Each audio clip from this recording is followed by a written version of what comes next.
Republic of Indonesia is located off the coast of Southeast Asia. It comprises 17,508 islands and is the world's largest archipelagic state. With a population of over 234 million people, Indonesia is the world's fourth most populous country. Indonesia's motto is Unity in Diversity. Indonesia is a country where over 742 different languages and dialects are spoken, and 342 distinct ethnicities are represented. Muslims, Protestants, Catholics, Hindus, Buddhists, and Confucianists live side by side. Approximately 90% of Indonesia's inhabitants are Muslim. Indonesian cuisine is as diverse as Indonesian culture. The most popular Indonesian dishes are those that are most common all over Asia. Rice is a staple food in Indonesia. Gado-gado is a popular Indonesian cuisine comprising a vegetable salad served with peanut sauce dressing. Nasi goreng is the Indonesian version of fried rice. This popular dish has hundreds of variations. Soto is an Indonesian cuisine mainly comprised of broth and vegetables. It is also prepared with meat or chicken. Sotos are differentiated by the ingredients in them, such as soto ayam, meaning chicken soto, or soto kambling, meaning mutton soto. Soto padang is beef soup. It is often eaten for breakfast or brunch. Fried snacks like kubola, pastel, martabak mini, and risoles are also very popular Indonesian foods. The Indonesian consulate opened in 1956. It is also referred to as the House of Indonesia. The consulate hosts cultural activities throughout the week, such as dance classes and language classes. They invite people from other embassies, universities, and the general public to come to the consulate and partake in Indonesian culture. As a consul general, of course, I always try to show off to all of the people here in New York in every activity of us. We show our culture, and then also every week we also have Indonesian dances class, and then also Indonesian language class, just to learn or maybe ask all of the people from the university to try to learn to know our culture, our language, and our Indonesia itself. Children's Day celebration. For those of The consulate hosts an annual Children's Day. The dancers performing at the Children's Day are from Bali.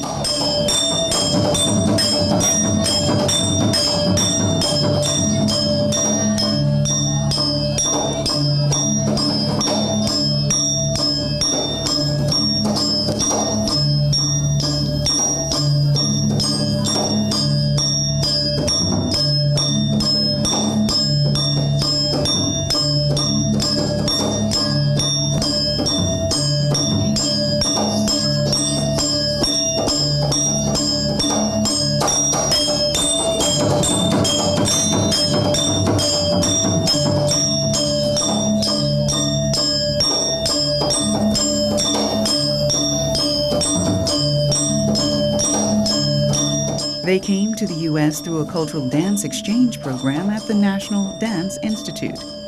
They performed traditional Balinese dance to Indonesian gamelan music.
Gamelan is a kind of musical ensemble of Indonesian origin. A gamelan as a set of instruments is a distinct entity built and tuned to stay together. Gamelan typically features a variety of instruments such as metallophones, xylophones, gongs, and bamboo flutes. Instruments from different gamelan are not interchangeable.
New York City attracts jazz lovers from around the world.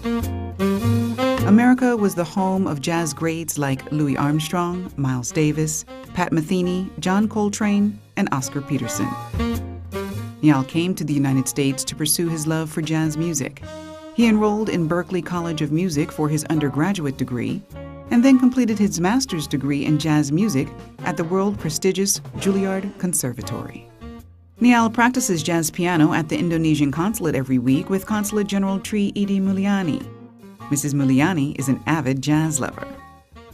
No, I never heard them at all till there was you. There were birds on the sky, but I never heard them singing. No, I never heard them at all till there was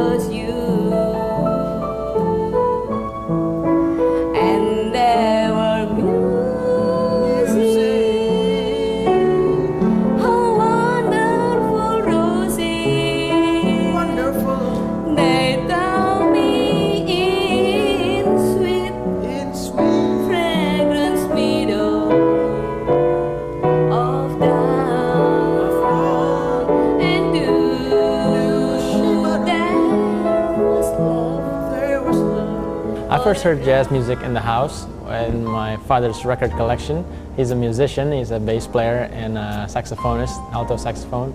So there was always lots of music, like Louis Armstrong and Oscar Peterson and David Sanborn. And then when I was 15, he took me to a concert. Pat Metheny, a guitar player, he was doing a tour in Southeast Asia. So we went together, and the music really spoke to me. I think just the creativity in jazz and the way he interacted with the other musicians. He was so free on stage, and he was so comfortable in expressing himself, and I just liked the feeling of the music. Makes me want to learn it, want to study it. You know.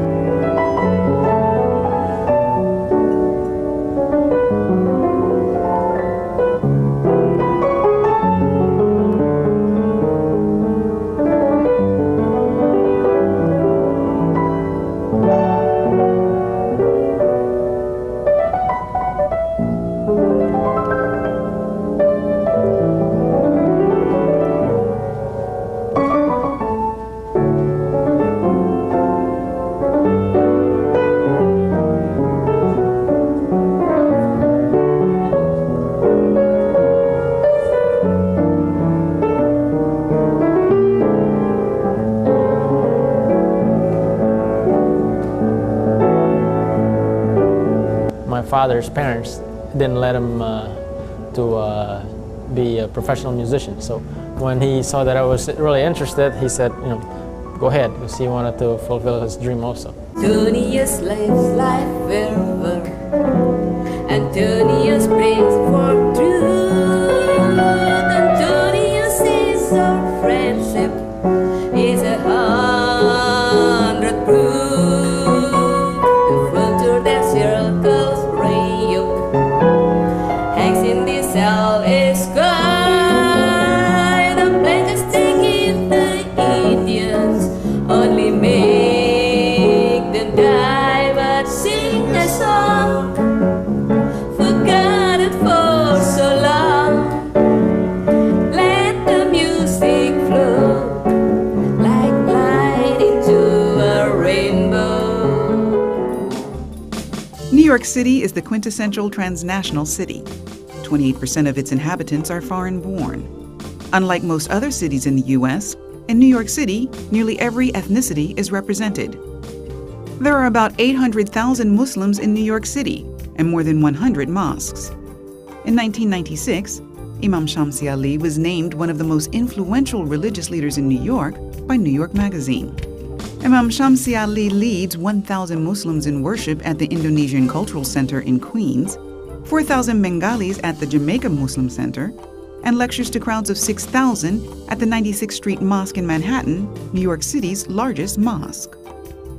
Even before Islam came to Indonesia, Indonesian people are peaceful people. They are very much peaceful in manner. So when Islam came, this became very easily assimilating into the nature of the Indonesian people. So Indonesian people are very friendly, very peaceful, very humble, very soft, people. And even until today, despite many uneasy or tensions in many parts of the world, Indonesians are still peaceful in their manner or in response to such situations. Indonesia has the world's largest Muslim population. Islam came to Indonesia through peaceful traders from China and India.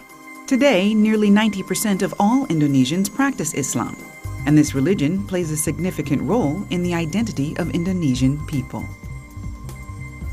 Coinciding with the 50th anniversary of Indonesia's independence on August 17, 1995, the Indonesian Muslim community purchased the land that was to be transformed into Masjid al-Hikmah.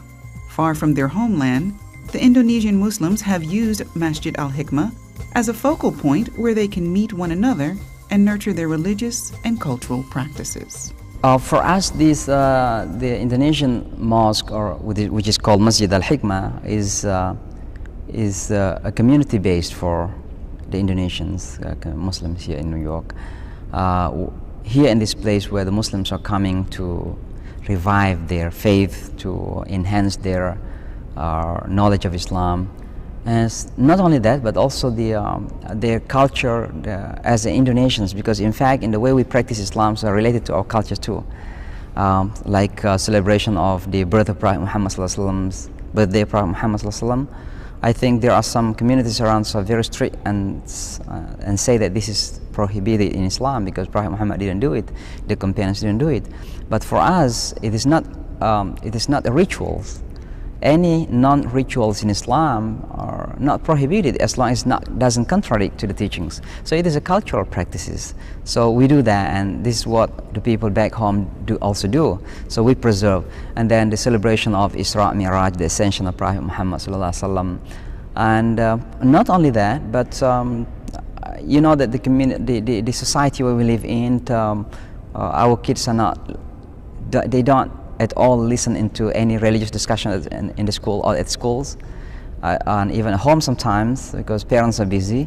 So it's only the place for them to learn Islam, and so really it's a place for them to preserve the identity, the culture, and the religiosity as well. So that Muslims don't feel. Dr. Salahuddin Karawi is an assistant professor of philosophy and religion at Moravian College in Pennsylvania. He was born in West Java, Indonesia. Salahuddin earned his degree in Islamic studies in Indonesia, Canada, and the United States. One of his main interests is multiculturalism in Islam. He gives the khutbah at Masjid al-Hikmah every other month. The official of this mosque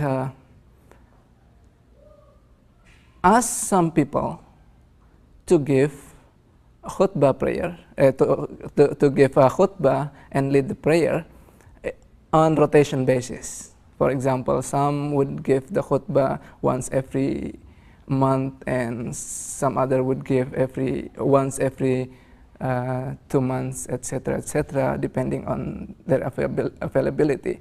And of course, there is also an imam over here, right? And this imam basically would lead the prayers and give sermons, etc. But what I like most from this mosque is the fact that it does not depend on one single imam to give sermons.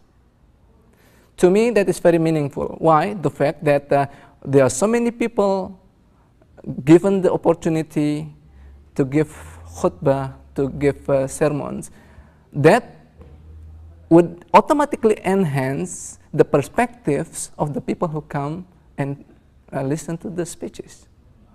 And that is in line with the Islamic support of multicultural values. And that is in line with our American values, right? Ridwan Falah is a 27-year-old high school teacher living in the Lower East Side of Manhattan. He is originally from Indonesia. He came to the U.S. when he was 7 years old and in the 2nd grade. Okay, I came here when I was 7. At first I lived in Queens in Sunnyside for about 3 years. Then I moved here to Manhattan, and I've been living here for the past 17 years now. I have no brothers and sisters. I'm the only child. I'm married, alhamdulillah, for 3 years now, 3.5 years. And my wife, Lubinsky, she's actually from Dominican Republic. She was born in Puerto Rico. Her parents are from Dominican Republic, but she grew up here in New York in Washington Heights. My family first came to the US, I think, in 1978. My father maybe a little bit before that. He first moved down to Miami. He got a job he got a job in a cruise ship, and he lived in Miami for some time. Then he moved to New York, where he got a job at the United Nations at the Brunei Mission. Then he brought my mom over, and they both worked there. And then they brought me over in 1986. And they've been working in the Brunei Mission. They were working there for about 20 or something years until they retired last year. At first I missed Indonesia only because, you know, my grandmother was there, and she took care of me for, you know, when I was very young, when my parents were away. And yeah, I did miss it.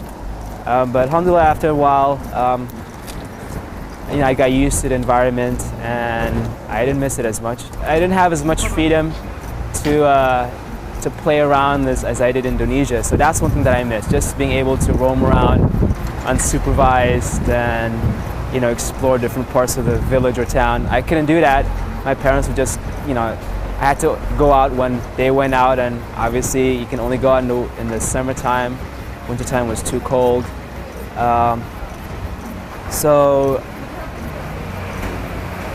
as far as my school is concerned, I think I was the only Indonesian. I don't remember having any Indonesian classmates or friends in school. Even though in my neighborhood there were a lot of Indonesians, I think for my age I was the only one. Either that or they were slightly older than me. My parents, I guess, kept me up to date with the cultures. That at home we spoke the current dialect or the local dialect where I'm from, which is called Sundanese. Indonesian is the national language, but I didn't learn it as much because it's formally taught in school, and I had to leave there when I was first grade, and I came out in my second grade actually. So at home we spoke Sundanese, and that was basically the only language spoken at home. Retained my native tongue, and of course my parents, they cooked Indonesian food, so alhamdulillah, I was able to eat that, remember the types of food. For me, going to Indonesia is like vacation. So, and it's very relaxed, it's very slow-paced, so it's a nice change of environment and definitely a great escape from this, New York City. At first, when we moved here, we would go there almost every 2 years. Obviously, all my relatives are there actually. Right now, I only have 3 cousins living in the United States. All my parents' relatives, all my uncles and aunts and all my cousins are in Indonesia.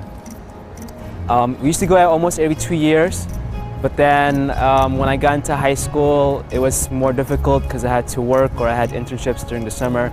So I think last time during high school, it was before high school started, and then I went to Indonesia again after I went to high school, after I graduated high school. And then after that, it became pretty much like every 4 years or just whenever I had time. I went to Indonesia, I believe, last year. I think Indonesian culture is more of my parents' culture. As for me, I guess since I've been living here, I've grown to be part of this culture, American culture. But at the same time, I don't focus on culture as much as my parents. I can't hide the fact that I'm Indonesian. There's a part of me that will always be Indonesian. I eat Indonesian food, I speak the language, I go back to Indonesia. But this is where I live, and to me, culture is not as an important part of my life. It's not a main identifier in my life.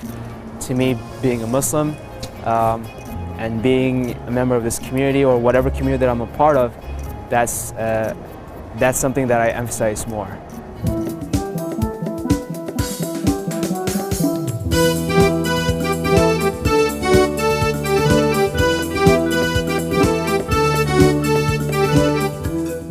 Also, every week we also have Indonesian dances class, and then also Indonesian language class, just to learn or maybe ask all of the people from the university to try to learn to know our culture, our language, and our Indonesia itself.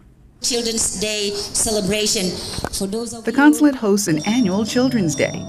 The dancers performing at the Children's Day are from Bali.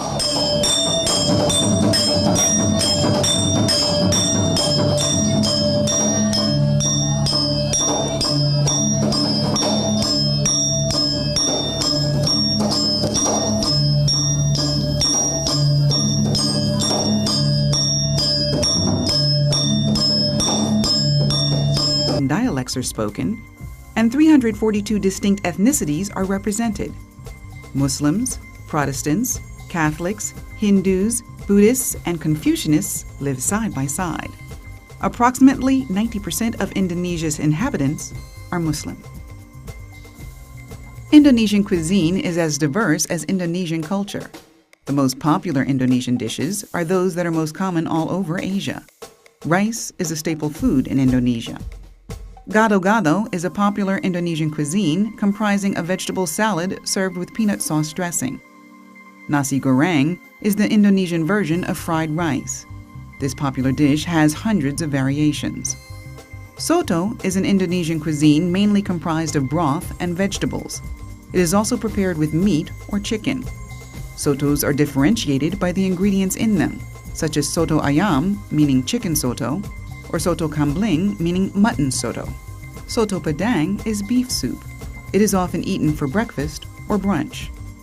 Fried snacks like kubola, pastel, martabak mini, and risoles are also very popular Indonesian foods. The Indonesian consulate opened in 1956. It is also referred to as the House of Indonesia. The consulate hosts cultural activities throughout the week, such as dance classes and language classes. They invite people from other embassies, universities, and the general public to come to the consulate and partake in Indonesian culture. As a consul general, of course, I always try to show off to all of the people here in New York in every activity of us. We show our culture, and then all.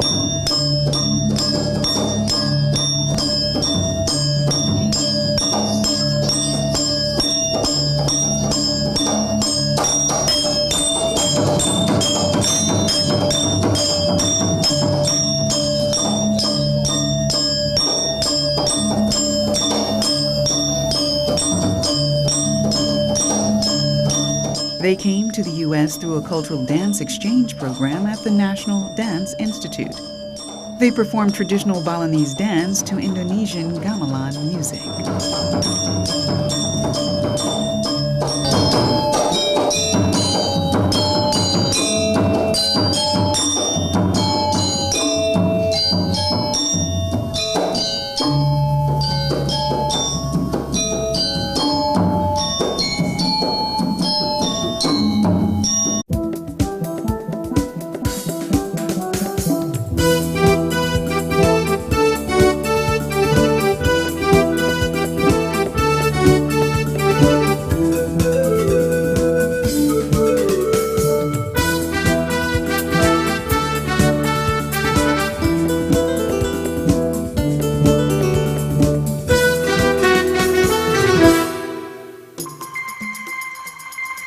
The Republic of Indonesia is located off the coast of Southeast Asia. It comprises 17,508 islands and is the world's largest archipelagic state. With a population of over 234 million people, Indonesia is the world's fourth most populous country. Indonesia's motto is Unity in Diversity. Indonesia is a country where over 742 different languages